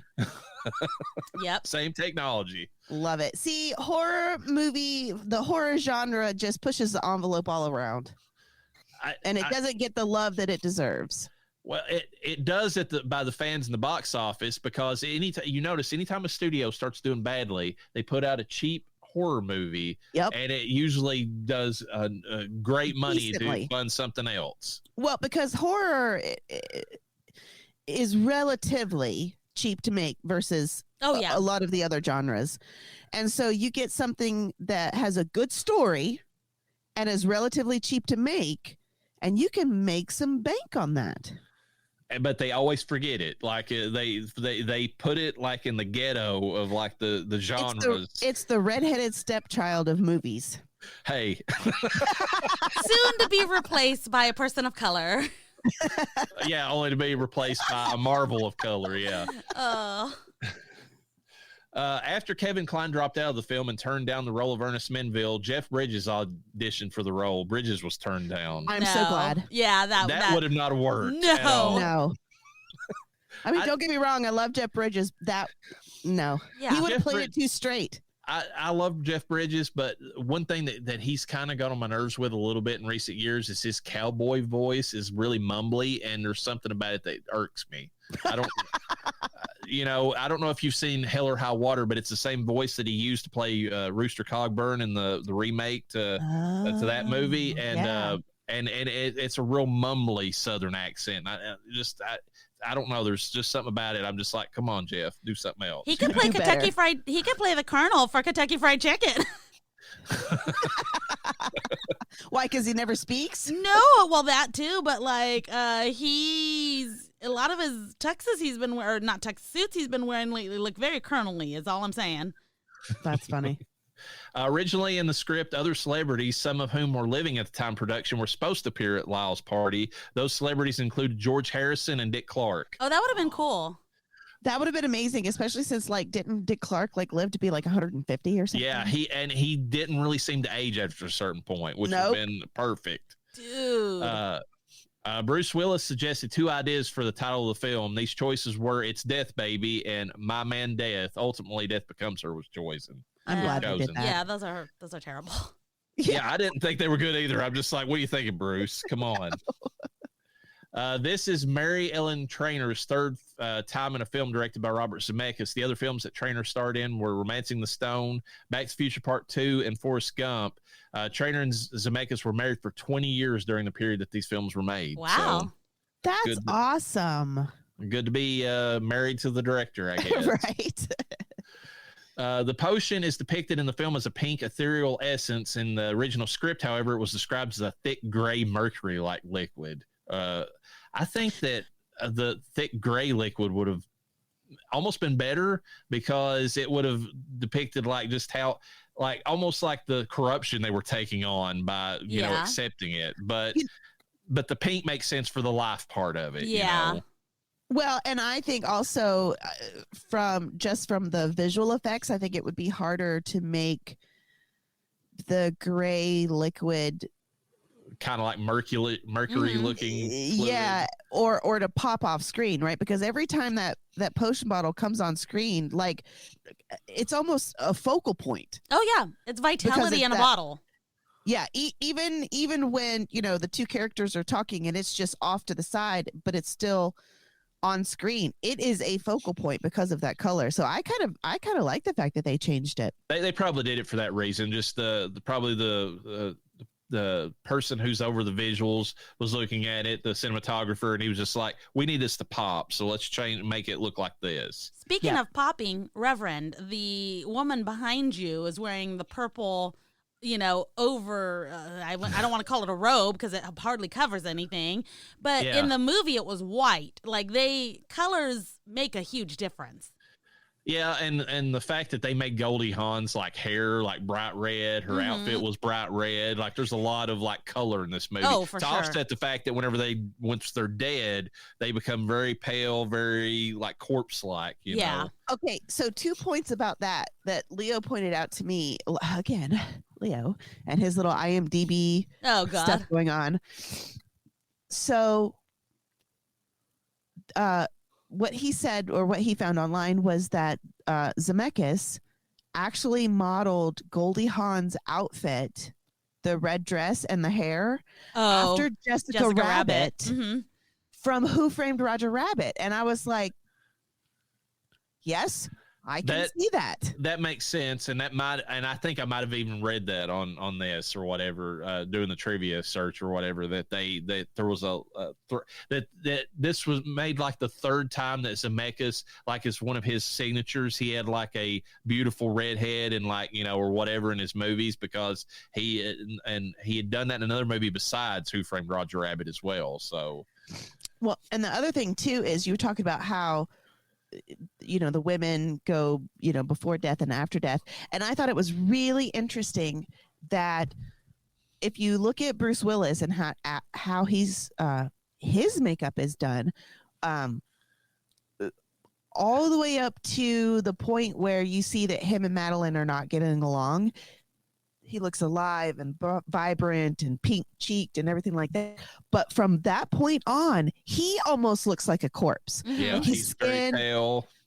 Yeah, very sickly looking and stuff like that. And I just thought it was such a juxtaposition that between someone who was fake, like Madeline and Helen, and they looked healthy, but they were dead, and someone who was alive but looked sickly. I just thought it was such a cool way that they did. Oh, they pointed out in the movie too, like they had hoped he had taken the potion at this point, and they see him in the crowd and they're like, ugh, he looks like shit. He's like shit. Yes. Oh, I loved it. That is true. They do point that out, and like and then only his hand had been affected because she dropped it on his hand and it turned back.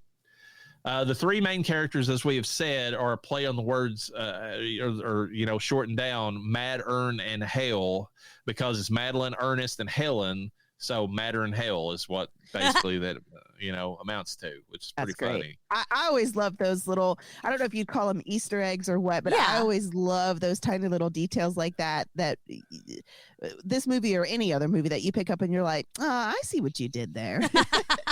Or you don't realize it, and then somebody puts that, and you're like, "Oh my God, you're right." It's that's a thing in this movie. I love a smart writer like that. Yeah, that does it, like make it blatant and just kind of throws it in there for you to discover. Yep.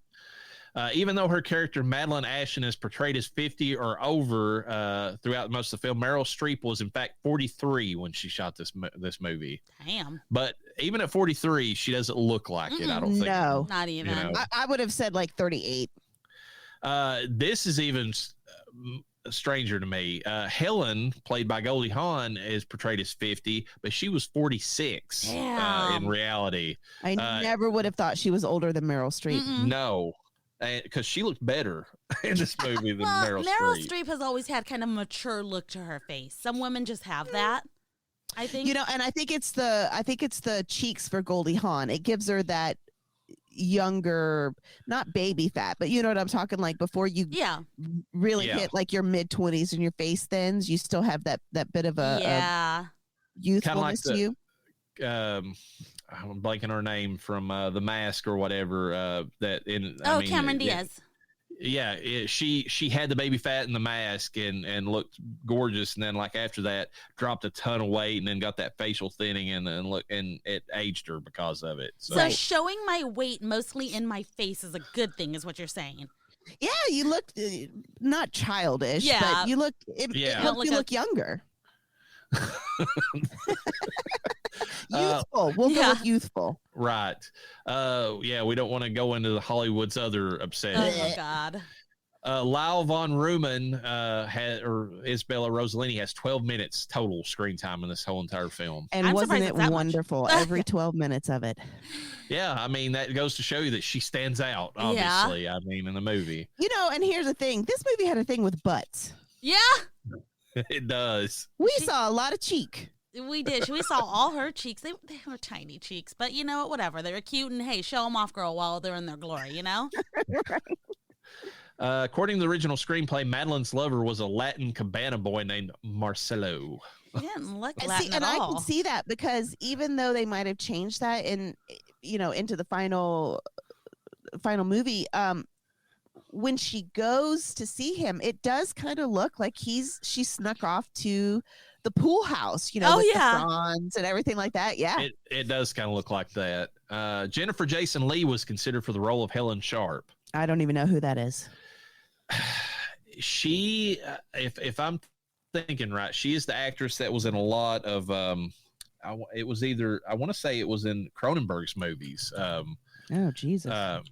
But she's, I mean, at the time, she was actually, I mean, I did watch a movie with her in it recently. She was in Existence. This was the name of the movie she was in, and she would have been an interesting character. She was also, I think, did you watch The Hateful Eight with Kurt Russell in it? No, she's like a not Keira Knightley, Kevin Bacon's wife, Keira Sedgwick knockoff. Yeah, I don't know. I think that Goldie Hawn was a better pick in my opinion, but yeah, I agree. Still, renowned critics Gene Siskel and Roger Ebert. Oh, God. Let's see what they had to say. Gave this a thumbs down. Of course they did. Stating that the visual effects were great, but it lacked any real substance or character depth. What movie did they watch? I was going to say, did we just spend an hour talking about the depth of these characters and the details that they put in there to show these things? Listen, I don't know how they are the start of the reason why I've never trusted critics. Yeah. Opinions on anything. 100%.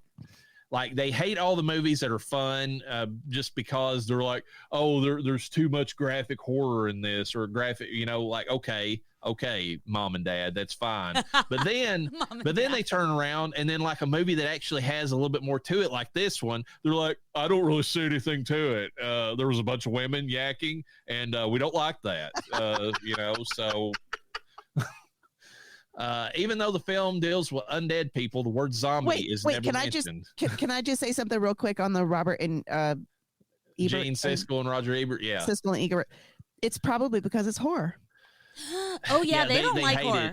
Yeah. Well, except for Poltergeist, they loved that, or at least Ebert did. I hate to take that back. Siskel hated Poltergeist. Okay.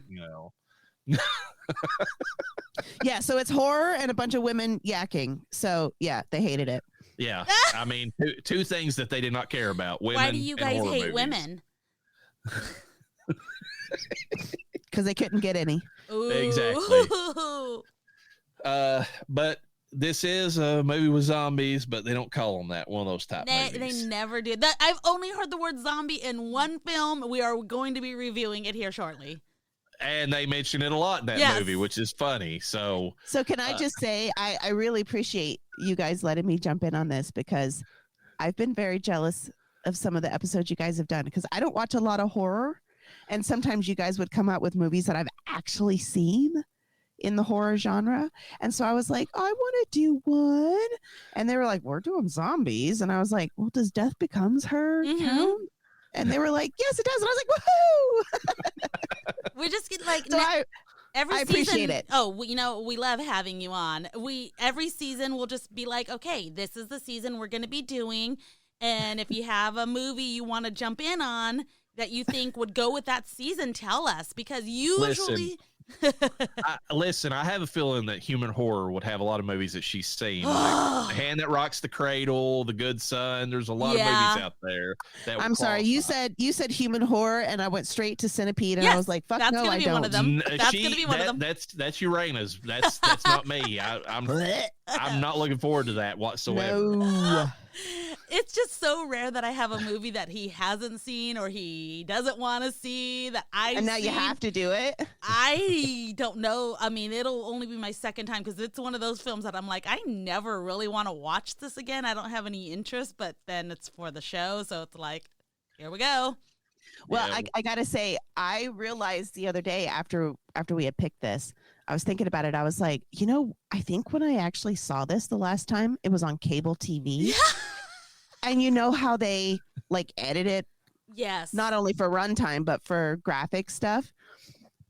And I was worried that this was going to be way worse because so for another example, I had watched Roadhouse on cable television. Oh, shit. And then when I watched it, like for real, the scene where he rips the guy's throat out. Yes! I about lost my shit. I was like, oh my God, what just happened? Right? Because it's just a throwaway line when you watch it on cable. And so I was really kind of worried that this one was going to be way worse, but it wasn't. It was great. I still love it.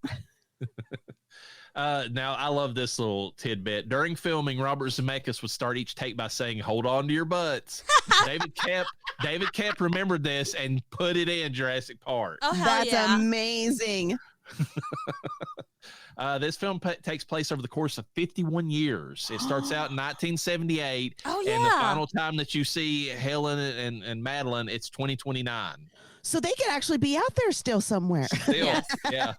They're still out there living their best undead life right now. So Helen drinks the potion on October 22nd, 1985. This should make anybody who's seen Back to the Future kind of perk up because that is the exact date that Marty is considered in the present whenever he goes back to the, to 1955. Oh, that's awesome. One of the early drafts of the script had Lyle being over 100 years old instead of 71. It was also implied that she has pandered her potion to several historical figures throughout the ages with varying results. Another draft had Lyle being Cleopatra, hence the Egyptian-themed box and potion. So there you go. She had all the look of Cleopatra. She really did. We all know what Cleopatra was actually European, or she was Greek. There we go. Yep. And that she was pale. Not according to Netflix, though. Stop.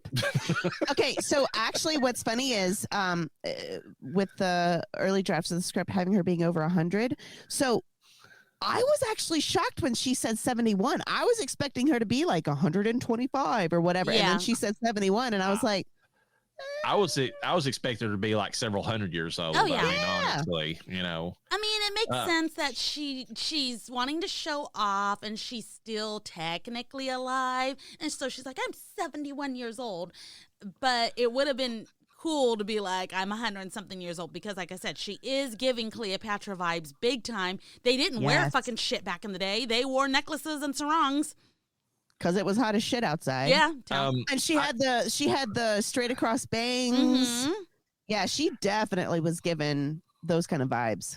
I don't know if I put this in the trivia, but I did remember reading that when she asked Madeline, like, well, how old do you think I am? Which is a loaded question when it comes to women anyway. But then Helen's like, I don't think you're a day over like 30, whatever she said. 38, and she looked offended. Yes. Well, the reason here's the funny thing. That's the exact age Isabella Rossellini was when she made this movie. That's great. Look, at this point, at this stage in my life, with everyone trying so hard to not look their age, and I'm guilty of it as well, if somebody says I look my age, thank you. I just don't want to look older than my age. Like, right? It's I'm like, in my look, 40s. I earned every one of these freaking days. So if you say I look like I'm in my 40s, thank you. But if you tell me I look like I'm over 45, we're going to have a talk. Yeah. Among the guests at Lyle's party are Andy Warhol, Marilyn Monroe, Greta Garbo, Elvis Presley, Jim Morrison, and James Dean. Oh, That's yeah. awesome. I'm sad I didn't catch more of them. Yeah, the Greta Garbo one I didn't see at all. I didn't catch Greta, yeah. And then Andy Warhol might have been like whenever they were just like milling about, like in the, while the guy was speaking. You know what's funny though? Speaking of Andy Warhol, there was in the background of Madeline's house, there was an Andy Warhol painting. You know how it's the 4 squares with, I think it's Marilyn Monroe in them. That's got different colors for each one of them. Okay. It's that, but it's Madeline in the Andy Warhol painting. Interesting. I did not see that. Oh, yeah, I did though. too. I did see that. Yep. In one of the original proposed endings, Madeline and Helen steal a car from one of the guests at the party in order to chase after Ernest. However, they end up accidentally driving over a cliff and crash into a huge explosion. Then Madeline and Helen emerge from the wreckage as charred skeletons. Oh my God. That would have been the perfect ending to go for the Crypt Keeper to came out and there you go. Oh, hold on, guys, real quick. Update. Andy Warhol was actually hugging Marilyn Monroe in the scene? Yes, where the celebrities were. That's awesome. Yeah, again, you get distracted by the red dress. Yes. You're like, oh, that's Marilyn. But who's that white-haired? It was fucking Andy Warhol. That's nice. But them going over a cliff reminds me of Thelma and Louise. Yeah. That's it. I was thinking that too. Another one with 2 women and a man. Who was in Thelma and Louise? Brad Pitt. Brad Pitt was the man. No, I know. He was the man. Who was the 2 women? Gina Davis. Oh, Gina Davis. Okay. Yeah. In one of the early drafts of the script, Lyle's main desire was to preserve the world's greatest minds and creative talents for her own interests. Such figures that she enticed to take the potion were William Shakespeare, Abraham Lincoln, Max Factor. However, like Ernest, they all came to the same conclusion that taking the potion in order to have eternal life in a physical, fragile world is wrong. In retaliation and to keep her secret, Lyle ends up killing them. This would explain why in the theatrical film, Lyle wanted to capture and possibly kill Ernest after he rejects taking the potion. That's awesome. But that also would explain why she was willing to give it to him for free, because she saw the skill that he had with Madeline and Helen. Yeah. And she was like, oh, this is great because now I have all these clients. And if something bad was to happen to them, he could help fix it. And if I give him the potion and he lives forever, he can always fix it. And he will owe me because he got it for free, but nothing's free. Nice. I like it. Interesting. She wanted Max Factor to take the potion. The makeup. He's a makeup guru, but he was more than that. He was like a scientist, wasn't he? That would make sense to do the chemistry behind the makeup. Yeah. I mean, and that would have played into her wanting like something, beauty related or whatever to be on her side. Well, and if you think like, William Shakespeare could have written sonnets about her and stuff like that. Yeah.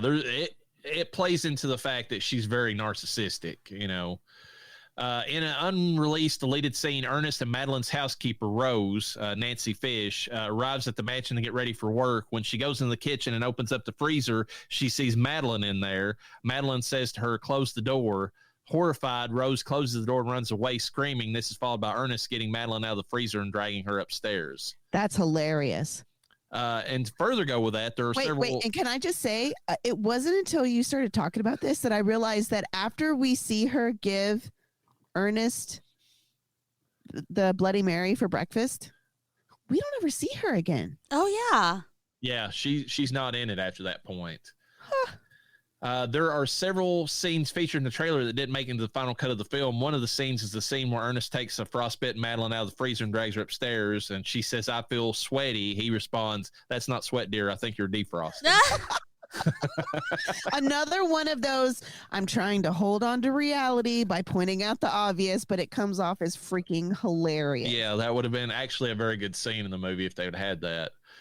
In the scene where Ernest is spray painting Madeline's lower body with flesh-colored paint while the phone was wildly ringing due to Helen calling him constantly, off to the side of Ernest, among the various item tools he's using to give Madeline a fresh makeover, is a vat filled with red liquid. Upon closer inspection, the liquid is Madeline's blood. As a mortician, Ernest is required to drain the blood from his corpses in order to avoid further decomposition and unsanitary occurrences. Yeah, he basically embalmed her. her. Yeah. Yeah, because Helen sees him picking something up, and she makes the point, or she makes the comment, formaldehyde, what the hell, and then you get that nice pan of all of like the hoses and tubes and grossness. And so you would have to assume they did the same thing to Helen then right after that, because she would have decomposed like at a greater rate if he had done the same thing to her. Well, and notice they never actually say how he fixed her, because she had a fucking hole in her stomach, and he and the next scene. When I saw that scene, my first thought was he did like what taxidermists do, where there's like parts missing from like gut shot animals or something, where they like pack it with that material. Yeah. God, I didn't think about that. In the theatrical ending, Ernest's second wife's name is Claire, according to the priest's eulogy. This shows the removal of the character of Tony, played by Tracy Ullman, Ernest's love interest from the original cut of the film. In the original ending, Ernest and Tony would go on to marry and have a happy life together. And she would prove him to not be as flaccid as Did Matt we would ever say. hear about this Tony? No. Before this fact? No, they ut her out of the movie completely for whatever reason. Okay.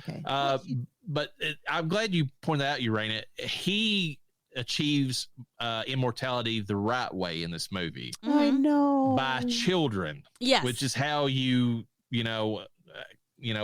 the whole point. Your body still lives, or at least part of you still lives in your descendants. So, yep. I mean, which is oddly prescient thought about Hollywood, because they're all about like they hate the idea of like having children, and they're all about abortion and all this other stuff. Well, it messes up their body.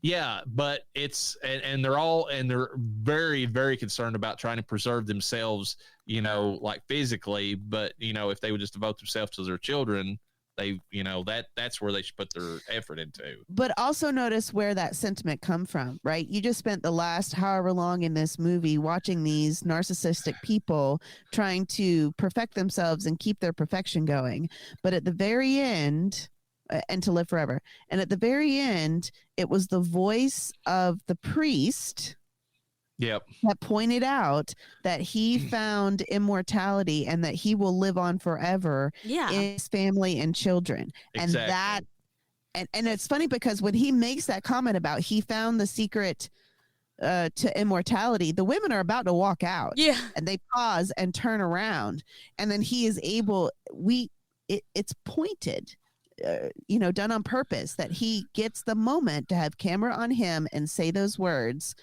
And then you can just see how you would hope that someone who'd been through 50 whatever years of this crap of the maintaining, and this is taken to wild extremes, but someone would hear that and it would click and make sense. But for them and their narcissistic ways, they go blah blah blah, turn around, walk out. Right, but totally ignore it. The whole point of the movie is that little 2-minute scene right there where he talks about he found love, he found the secret to immortality and the fountain of youth. It would be in his family and children. And Siskel and Ebert look at this movie and say there's nothing going on whatsoever in it. Blah, like they blah, don't blah. watch movies. They really don't. No, I don't think so. In the original script, Madeline and Helen end up doing a lot of physical damage to one another during the fight. After they had reconciled and went to Ernest, like in the film, they greet him at the doorway, casting their shadows in his room. However, their shadows in the script were described as horrible, misshapen shadows. Ew. That would have been cool because it would add more to the horror aspect of it. Oh, yeah. Although to him trying to fix that would have been probably a Herculean task if he hadn't done it. Madeline was mocked and chastised, has mocked and chastised Ernest for being impotent. Yet, ironically, as the evidence, as we said by his eulogy, when he later remarries and quits drinking, he ends up having a total of 6 kids, which are 2 sons and 4 daughters. This is incredible considering he was over 50 when he became a father. Ooh, that's funny because when when the priest was talking about that, and he was like 2 sons, and I was like, oh, that's not bad, and 4 daughters, and in my head I went 2 + 4. That dude had 6. Just popping kids out. Yeah. But besides the fact that he was 50. Yes. Yeah. I mean, I don't know. There might be something to say there too about how men can, always procreate or through most of their life, and there's a timeline for women, but they don't. I don't feel like the movie gets into that. I'm just saying that there's something to be said about that. So, well, I think it goes to show what you said earlier about he is the hero of this story. Yeah, this might not be his story, but he is the hero of this story, right? Because we get a beginning, a middle, and end. We actually get an end for him. And by showing that it wasn't him that was the problem that couldn't have any kids, right? After she'd called him impotent and flaccid and all these terrible things to his face. Yeah. But then once he left that terrible situation, he was able to go on, find love, and have 6 kids. So obviously he was not flaccid or impotent. It was you, homegirl. Right? So I think that's just another subtle dig to he is the hero of the story. You are not. And you were the problem all along. Yeah, and he had, even though he was, had every right to be like this, the same kind of narcissistic, because he was, they pay him in the movies, he was the top plastic surgeon, could name any price he wanted because he could fix anybody and make them perfect. But there's no point in this movie where you ever get the fact that he's not anything but humble. Like, right. He doesn't like come off as like this guy who's full of himself, and that, and they do, like both of them do, so that goes into it as well. In the original script, Helen didn't become an obese cat lady, and when Ernest meets up with Helen years later at her book signing event, she hasn't yet taken the potion. Thus, she looks older, yet is still beautiful and glamorous. She was beautiful enough to seduce Ernest and make Madeline antsy and jealous. I prefer it being the other way, where she actually took the potion, but that's just me. I love the fat cat lady. Yeah. Oh yeah. It's one, it's hilarious. Two, it just highlights her insane mental place where she is, because you could see her becoming that fat cat lady, because she's done nothing but sit in a chair and rewatch death scenes of Madeline over and over again while she stuffs her face with frosting from her fingers. It just pounds it home even better. And then I think seeing her frumpy, and then you can understand where she goes to fat cat lady. And then first of all, the reveal where they're looking at her and Madeline's going, oh, she hasn't changed, she's gained weight, she's still frumpy, and then whoever that woman is steps to the side and you see her. Yeah.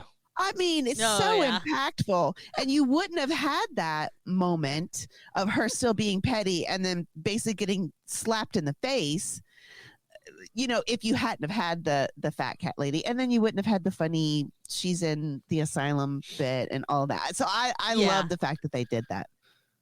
I like how immediately Madeline's like, we're leaving. Yeah, this woman who looks better than I do, because after I've had years of the best plastic surgery that somebody can afford. So, yeah. We've already mentioned not only that, but it goes into play when she admits that she had taken the potion years and years ago. Yeah. Right. Yeah. So she didn't have to have the plastic surgery. Yeah, she was locked in at an earlier age, so she automatically looked better because of it. We've already discussed this. This is basically the scene where the ER doctor's looking at her. That tablet was nitroglycerin, and he was having a heart attack, and that's where everybody was going after Ernest leaves the room, and they're responding to a code. Helen was originally supposed to take the potion in the final act of the film, leading up to her fight with Madeline. So, I don't know that having her take it later on. I think it's better the way they did it. Again. Yeah, I agree. Despite the unseen deleted scene where it had explained why the nuns were in the hospital morgue, where it was to identify the body of a priest. Some fans have theorized that the crying, floating nuns shown in the film symbolize that Madeline has damned herself to a fate worse than death after drinking Lyle's potion and then getting herself killed due to her carelessness and cruelty. Despite being legally dead, Madeline's soul is forever trapped inside of her decaying body, and she'll never be able to properly pass on. Yeah, that's what I got from it. And those nuns were floating. They weren't walking. Yeah. That's the thing. The floating of the nuns is what makes that seem strange. Even if you just say that she was visited, because that was the scene. They were like, "Oh, we're here because the priest died." They were floating. There has to be a symbolism behind that. See, and I didn't know about the whole, undeleted or the deleted scene. I just thought it was put in for a creep factor because, I mean, it would make sense for nuns to be down there. Either, I guess nuns don't give last rites, but, maybe a sister had died or a priest had died or whatever, and they had gone to the morgue for some reason. That didn't bother me. Like, I didn't question why they were there, but you are absolutely right. The floatiness is what was the creep factor. And I thought they just did it for that. When Mr. Chagall is talking to Madeline after he sends his assistant Anna away, his eye keeps moving strangely. One of his eyes keeps blinking really fast while the other one keeps wandering in an unnatural manner to where he has to turn it correctly. Which is funny because Katy Perry recently had something like that happen in real life, so it makes you wonder. But anyways, he keeps putting his hand over the eye that's wandering to hide this problem from Madeline. It's theorized that since he's Lyle von Rumen's assistant and recruiter and most likely took the potion, either Mr. Chagall was involved in some sort of accident involving his face, which the potion couldn't fix, or he's possibly an undead member of her society, and that his eyes was, he basically, whatever happened to him that, after he became immortal, like damaged his eye, and it keeps doing that. So, dude, I never noticed that.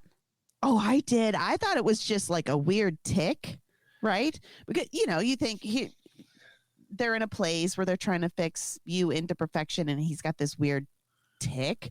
And it wasn't until he showed up as the speaker at the party that I was like, oh.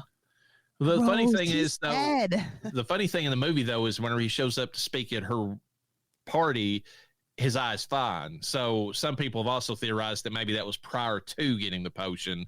But he still has that tick. So I don't know, but I like it. I think the idea is creepier if he's dead, and that's the reason his eye's doing that weird, twitch thing that's going on. With he's trying to keep it in the socket. Yeah, like it's rolling around and he can't really keep it where it's supposed to be at. Gross. That is all the trivia I have for this movie.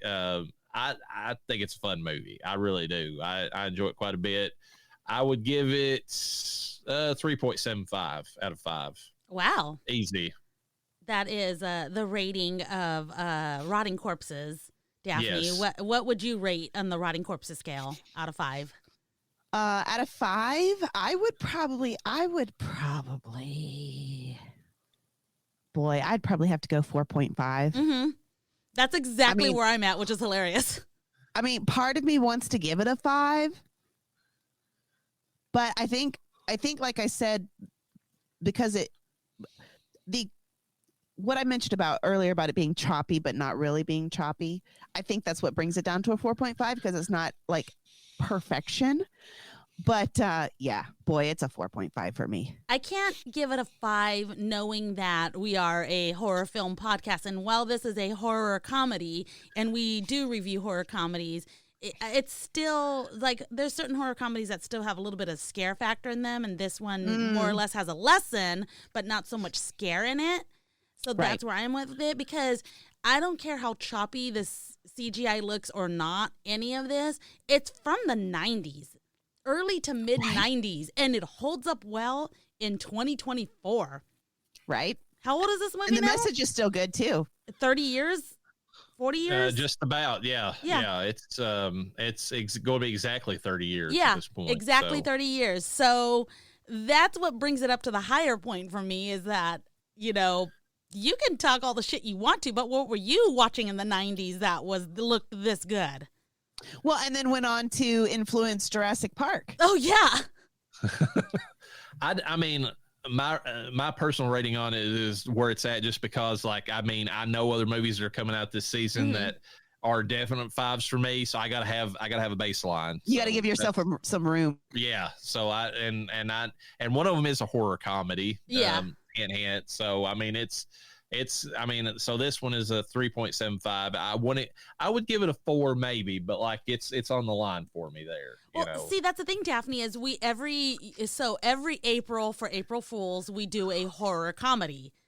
Because there's always a horror comedy. So, like, that's the thing, is you could probably join us on almost all of those.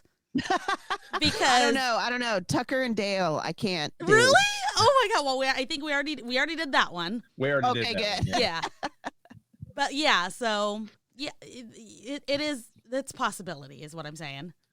Well, good. Well, I figured this was, you guys put it great because it's like a Valentine's Day, because it's love, but not really love, and I mean, Ernest found love. I mean, that's kind of the point. So. Oh, he did. He found love and he was able to keep it up, It's funny because impotence does factor into another movie we're going to discuss here very shortly. Oh, Lord. I don't even want to know. Yeah. That was not enough of a hint for me, and I don't want to know. She's like, and I'm out. Anything else y'all want to say before we wrap this one up? It was great. I was so glad that you guys let me bring this movie to you guys, because I know this is probably a little lighter than what you normally do, but I had a lot of fun watching this and discussing it with you guys, and this was a lot of fun. Thank you. Oh, you're welcome. I think you've brought a lot of great points, and I appreciate you being on here. And honestly, this movie was going to be, I mean, I like this movie quite a bit, obviously, and this was going to be reviewed one way or the other. When you mentioned, I was like, perfect. That's the season to put it on. Zombie. Yeah. Oh, yeah. Definitely. And the thing is that, and the fans know that, listen, but I do not like zombie movies. I hate them really well. And so being able to take a break and have a refresher this whole month has been pretty amazing, obviously, because it's been mostly romantic zombie movies, which I don't know.